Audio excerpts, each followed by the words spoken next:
Everyone thinks they know this story. A mad scientist, a monster created in a laboratory, a spark of electricity. But that is the tale we have been told. The truth is far, far darker. The truth is Mary Shelley was not writing just a science fiction novel. She was revealing a horror hidden in the secret laboratories of her Europe. Real experiments on human bodies, scientists playing God, and a legend of a German castle, so macabre it surpasses fiction. Welcome. Today we will uncover the story that school books never told us. Today we will uncover the true legend of Frankenstein. If these lost mysteries intrigue you, make sure you subscribe. What you are about to discover is not for the faint-hearted. It all began in the year without a summer, 1816. A climatic anomaly caused by a massive volcanic eruption in Indonesia, shrouding the planet in ash and cold. The world was immersed in perpetual twilight, and it was in this apocalyptic scene that a group of young intellectuals gathered in Switzerland at Villa Diodati.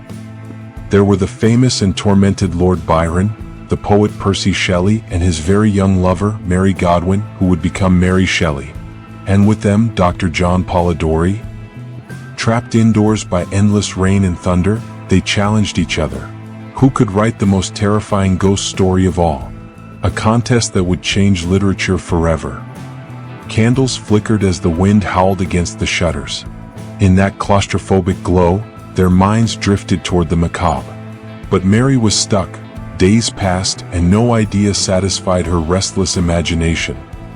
Until one night, she was struck by a waking nightmare. A vision so vivid, so horrifying, that it would forever change the course of literature. She described it later. I saw the pale student of unhallowed arts kneeling beside the thing he had put together, and by the power of some mighty engine, it showed signs of life, trembling with a dreadful convulsion. It was a thing too horrible for words, for nothing is more dreadful than the spark of human fear reborn in a body of the dead. From that nightmare, Frankenstein was born. Or so the story goes, the romantic myth of a muse inspired by terror. But that nightmare didn't come from nowhere. Just days earlier, Mary had visited the city of Geneva with Percy Shelley and Byron. In a dim old church, she found a grave, the tombstone of a man named Frankenstein. A German name, yes, but heavy, sinister, unforgettable. Perhaps a seed that waited in her mind for the perfect storm to bring it to life. But what if I told you Mary's mind was no blank slate? It was already fertile ground, nourished by trauma and haunted by forbidden knowledge. Think of her life. Her mother, Mary Wollstonecraft, a philosopher and feminist pioneer, died giving her life. Mary grew up reading her mother's works upon her grave. For her, creation and death were forever entwined. But behind that vision hides a deeper, more personal horror. Just before that fateful night, Mary gave birth to a premature baby. The child did not survive. In her diary, she wrote of holding her tiny body for hours, cold, lifeless, unable to let go. That tragedy merged with her obsession for the mother who died giving her life. The line between life and death for Mary was not abstract. It was a bleeding wound. Her nightmare of reanimation was not Gothic fantasy.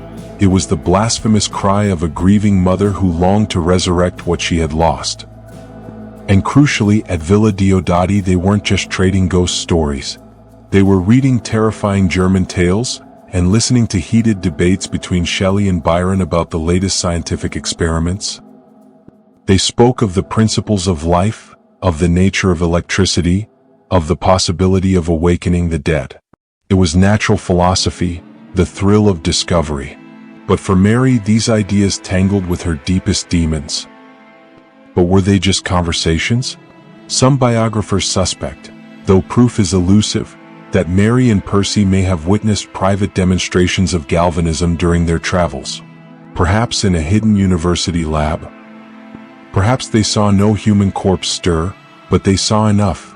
Animal muscles twitching after death, unnatural spasms that shattered certainty. The border between life and death was thinner than anyone dared to believe. This was no longer theory. For Mary, it was becoming a terrible possibility. So the question arises, chilling and inevitable, That image of a body revived by a mighty machine, was it truly just a dream? Or was it the creation of a brilliant mind, fusing personal obsession, whispered theories, and ghastly tales that haunted the salons of Europe? Tales of real scientists who, at that very moment, not in the castles of Transylvania, but in the universities and anatomy theaters of London, Glasgow, and Bologna, were performing experiments so horrifying, they mirrored those of Dr. Frankenstein himself. That question we left hanging wasn't rhetorical. The answer is yes, and it's far more horrifying than any monster. While Mary Shelley was imagining her doctor, real men in real laboratories were already crossing that forbidden line. The first figure in this macabre tale was an Italian, Luigi Galvani. In the late 1700s, Galvani began his strange experiments with the bodies of dead frogs.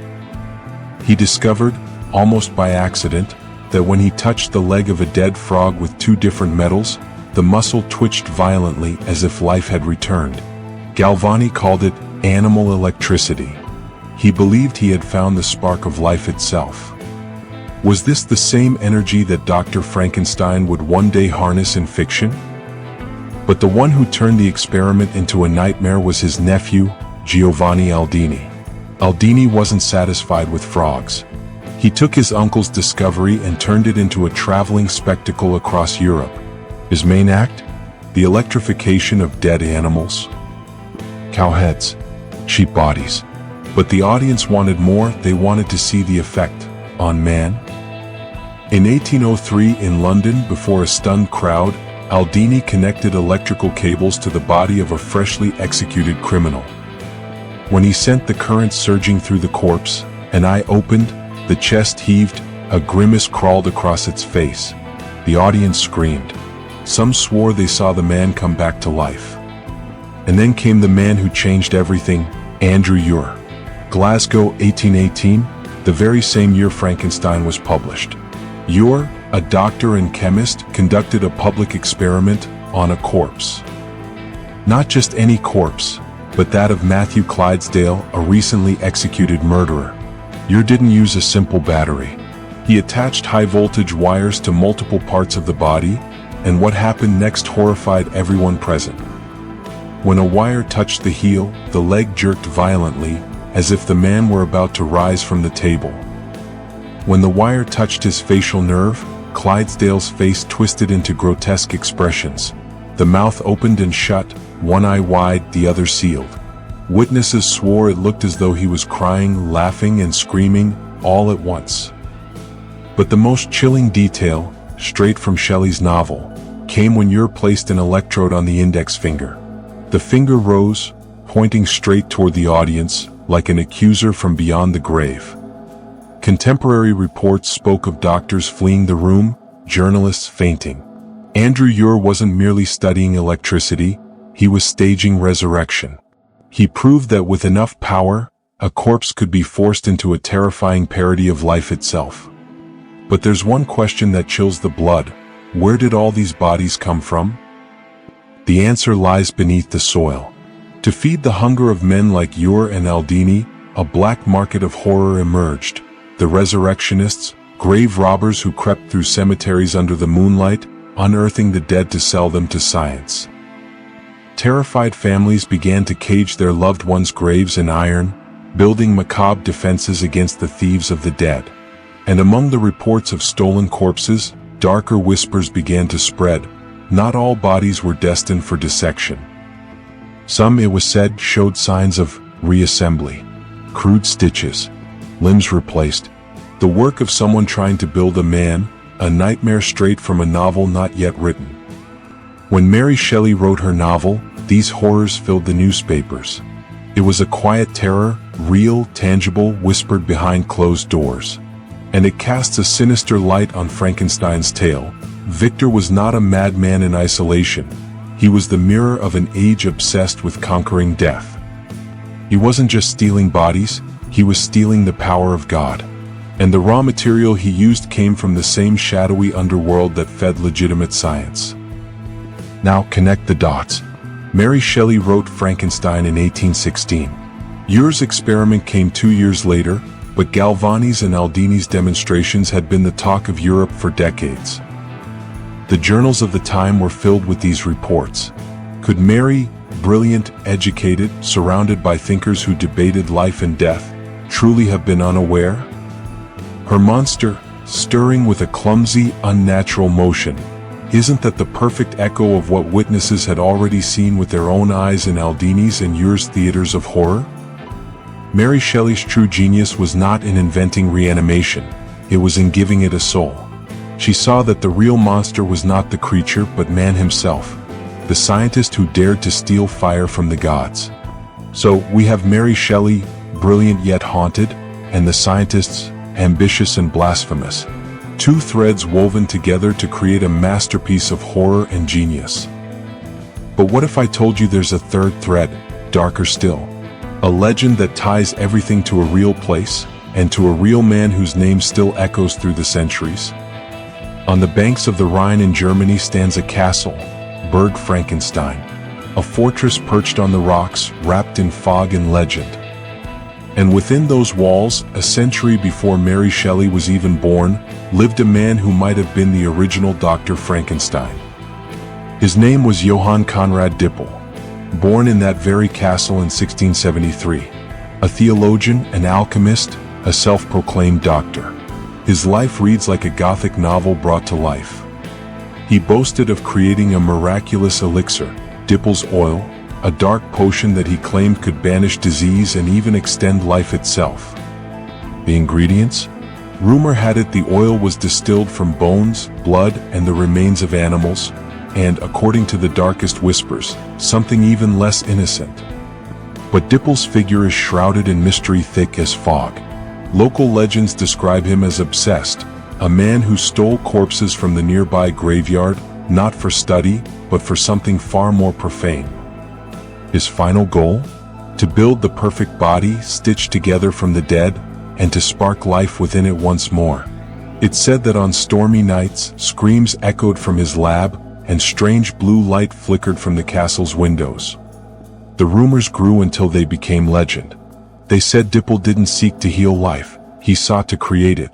That he longed to uncover the secret of transferring the soul from one body to another. At the heart of it all, there is a cursed object, his lost alchemical journal, which he called Formula Vitae. A manuscript of blackened pages filled with esoteric symbols, notes on soul transmigration experiments, and, most chillingly, diagrams of machines that foreshadowed galvanic experiments a century ahead. Machines designed to stimulate life with electric shocks. After his death, authorities allegedly sealed his laboratory and burned or hid much of his work, terrified by their blasphemous content. The manuscript vanished forever, but its legend did not. Now, the million-dollar question. Did Mary Shelley know the story of Dippel? Did she perhaps visit the castle during her European travels? The historical answer is, almost certainly not. There is no evidence in her diaries. But here lies the beauty of the mystery. Myth is often more powerful than reality. Travelers of the time spoke of these German legends. Stories of mad alchemists and their forbidden experiments circulated in the very salons Mary and Percy Shelley frequented. Is it a stroke of genius by fate? A coincidence so powerful and perfect it seems scripted? Or perhaps the name Frankenstein, which in German means stone of the Franks, was simply in the air, linked to tales of alchemy and madness, and Mary's mind, like a sponge, absorbed it and transformed it into the eternal symbol of human hubris.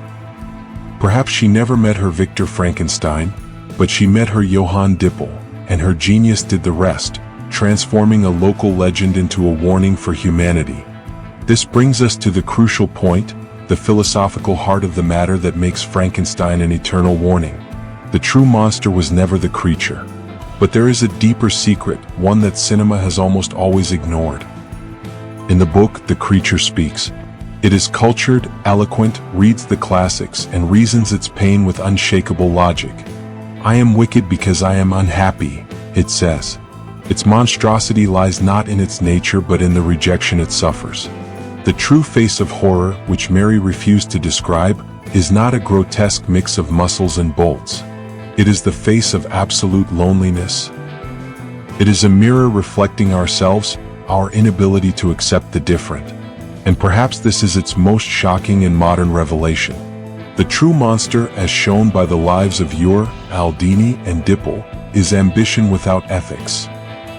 It is curiosity that does not stop before the sacred.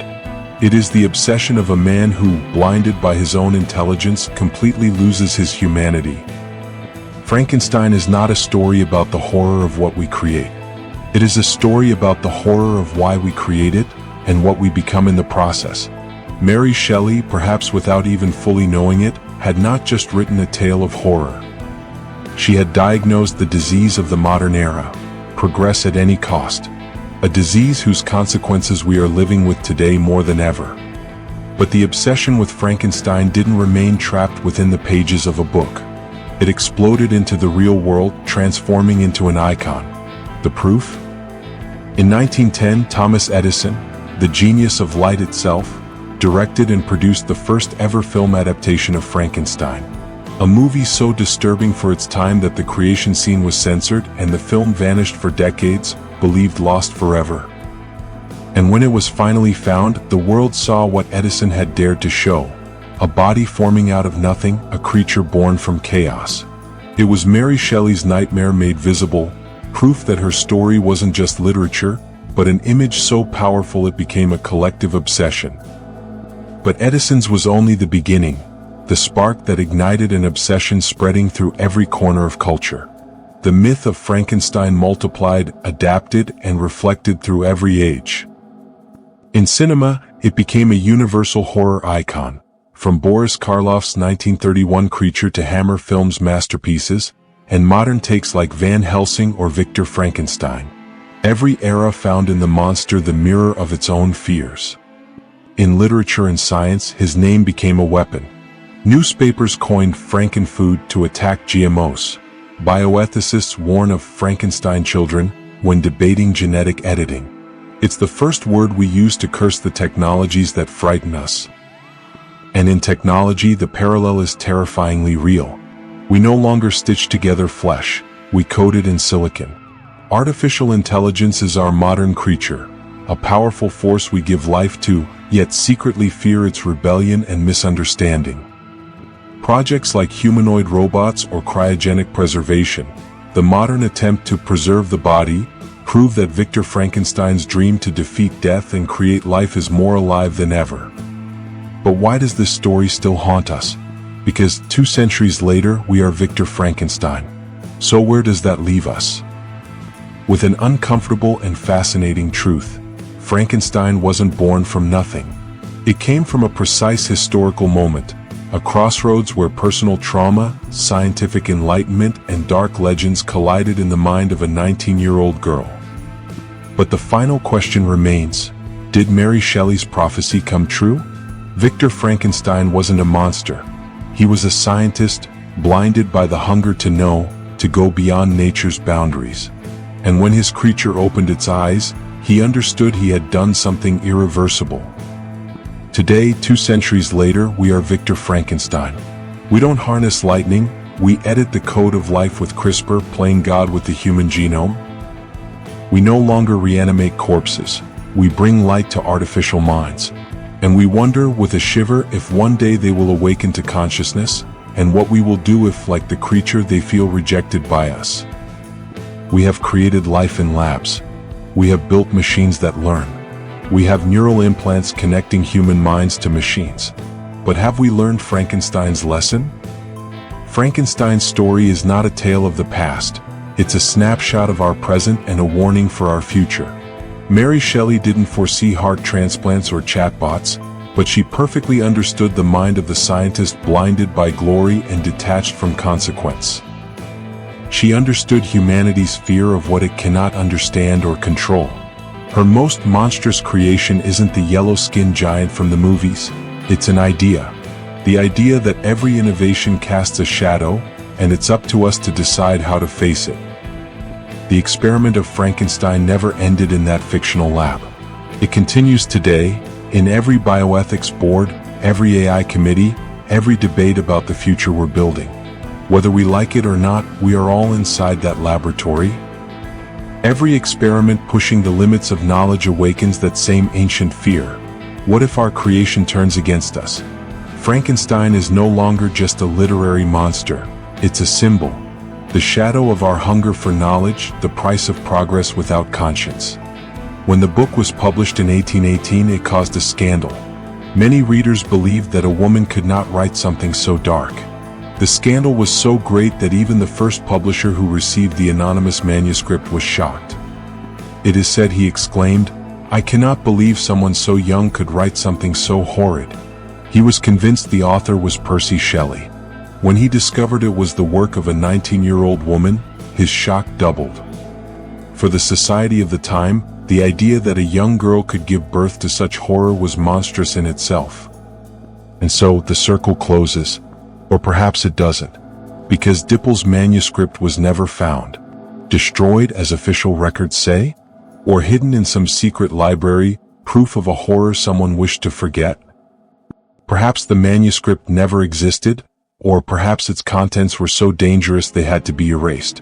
What if those formulas still exist, waiting to be discovered? The fact remains, the legend of the real Frankenstein has survived, more alive than ever.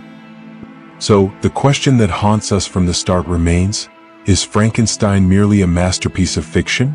Or did Mary Shelley sense something already in the air, a fear so tangible it could almost be touched? Some whisper of a German doctor whose notes were burned, of an experiment that ended in complete silence, stories the official history chose to forget. And the most disturbing question of all, somewhere is someone still trying? Thank you for staying until the end. Remember, the line between genius and madness, creator and monster, is thinner than you think. If you enjoyed this video, please subscribe to the channel. Until the next mystery.